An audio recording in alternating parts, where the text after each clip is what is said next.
Hello everyone, আশা করি সকলে ভালো আছেন। আজকে আমাদের আলোচনার বিষয় হলো marketing your mobile repair business. 1. Marketing মানে হচ্ছে প্রচার, আর প্রচারেই প্রসার। কাস্টমারের সাথে ভালো ব্যবহার করলে তারাই আপনাদের ব্যবসার প্রসার করে দেবে এবং তারা অন্যান্য কাস্টমারদের রেকমেন্ড করবে।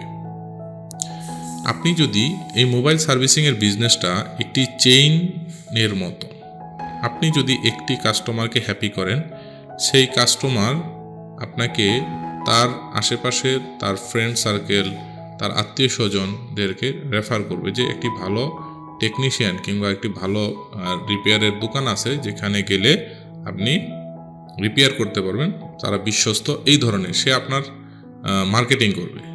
আর যদি আপনি কোনো কাস্টমারের সাথে খারাপ আচরণ কিংবা কোনো ব্যাড বিহেভিয়ার কিংবা তার কাজটি খারাপ করে দেন, তাহলে এর বিনিময়ে আপনার অনেক কাস্টমার লস হতে পারে। তো এই বিষয়গুলো মাথায় রাখতে হবে।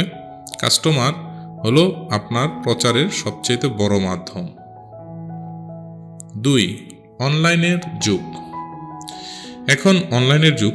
আপনারা বিভিন্ন অনলাইন প্ল্যাটফর্মে ফেসবুক, ইউটিউব, হোয়াটসঅ্যাপে আপনাদের ব্যবসার মার্কেটিং করতে পারেন।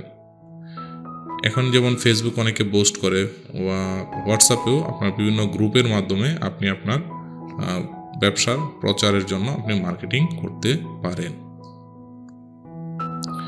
মার্কেটিংয়ের ফলে যারা আপনার সম্পর্কে জানতো না, তারাও আপনার কাছে সমস্যা নিয়ে আসতে পারে।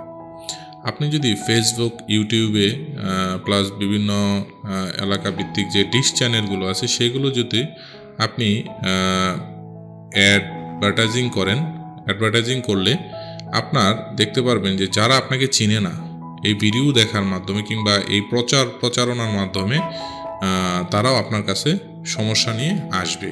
এবং কি আপনি যদি তাদেরকে পারফেক্টলি কাজ করে দিতে পারেন, তাদের যে কাস্টমার, তাদের যে সার্কেল, সেই সার্কেলের কাস্টমারগুলো আপনাদের কাছে আসবে। তো এইভাবেই ব্যবসায়িক প্রচার বৃদ্ধি পায়।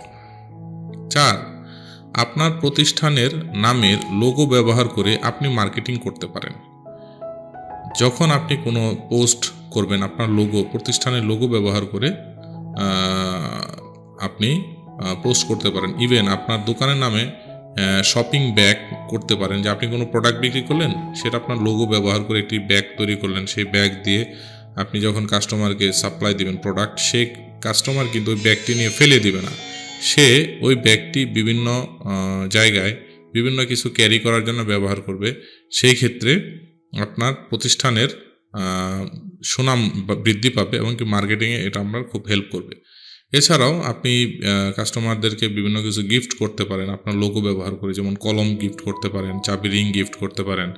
এছাড়াও আপনি চার্জার গিফট করতে পারেন, যেমন ছাতা গিফট করতে পারেন। এই ধরনের কিছু অফার রেখে কিছু প্রোডাক্ট আপনি দিতে পারেন। অবশ্যই সেই প্রোডাক্টগুলোতে আপনার লোগো ব্যবহার করে দিতে হবে, এতে করে আপনার মার্কেটিং হতে পারে। এর বাইরে আপনি ক্যালেন্ডার গিফট করতে পারেন। এই বিষয়গুলো মাথায় রাখতে হবে। 5. অন্যরা যেগুলো করছে না, আপনি এরকম কিছু করতে পারেন। মনে করেন বছরে একবার অথবা ঈদে, ফেস্টিভ্যালের মধ্যে কোনো অফার দিয়ে মার্কেটিং করতে পারেন। যে কোনো কাস্টমার, যে কোনো মানুষ অফার মানে ডিসকাউন্ট, এটা খুব সহজে সে গ্রহণ করে।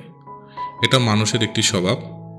তো আমরা যদি ভালো মার্কেটিং করতে চাই, তাহলে আমরা যদি মাঝে মধ্যেই অকেশনালি, যেমন ঈদ, বিভিন্ন ফেস্টিভ্যালে আমরা যদি এই ডিসকাউন্ট অফার কিংবা কোনো কিছু গিফট ভাউচার কিংবা একটি কিনলে একটি ফ্রি, এই ধরনের যদি বিভিন্ন ধরনের অফার আমরা ব্যবহার করি কিংবা এত পার্সেন্টেজ ডিসকাউন্ট, তো এই বিষয়গুলো যদি আমরা মাথায় রাখি, তাহলে কি হবে, আমাদের বিজনেসটা খুব বৃদ্ধি পাবে। কাস্টমার এখানে আসার জন্য ইন্টারেস্টেড হবে।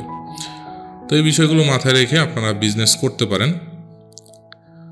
তো আজ এ পর্যন্তই।